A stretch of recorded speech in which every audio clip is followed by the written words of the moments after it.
ব্যবসায়ী ও আড়তদারদের দাবি পেঁয়াজ আটকে রেখেছেন কৃষক আরও বেশি দামের আশায়। অল্প অল্প করে ছাড়ছেন বাজারে, এ কারণে বেড়ে যাচ্ছে দাম।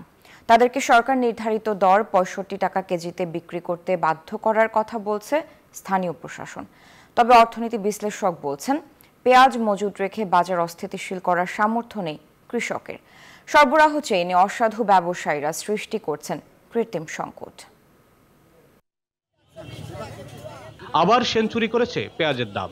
কদিন ধরেই আষাঢ়ে বৃষ্টি চলায় হাটে বাজারে পেঁয়াজের আমদানি কম, শুল্ক বাড়ায় আসছে না ভারতীয় পেঁয়াজও।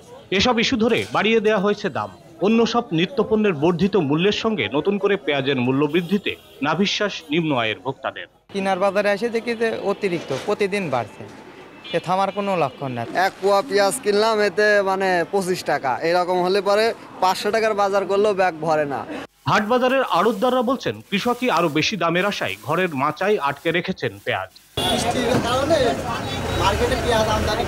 গাড়ি এখন আছে দামের আশায় রয়েছে যে 200 টাকা কেজি হবে, এই আশায় হচ্ছে রেখে দিয়েছে।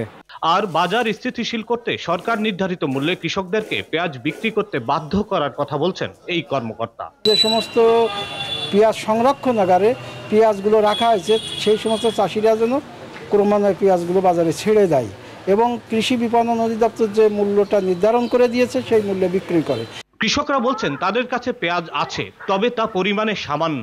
পেঁয়াজ অনেক মাধ্যম দিয়ে অনেক পচে যায়, অনেক ঘাটতি হয়ে যায়। পেঁয়াজ তো চাষির ঘরে কয়টা থাকে, সম্পূর্ণ পেঁয়াজই তো বাদির ঘরে আটকাইছে। পেঁয়াজ হয় সামনে বেচবে, যে হয়তো বেশি যে টাকা হয়েছে এটা গরু বাছুর কিনবে। একই মত অর্থনীতিবিদের, বলছেন কৃষক নয় অন্য কেউ পেঁয়াজ আটকে রেখে সাপ্লাই চেনে কৃত্রিম সংকট তৈরি করছে।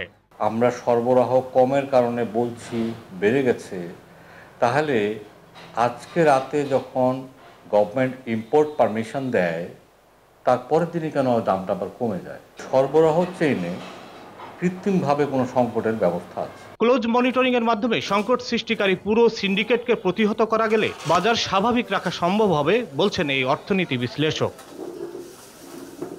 জাহিদুজ্জামান, নিউজ 24, কুষ্টিয়া।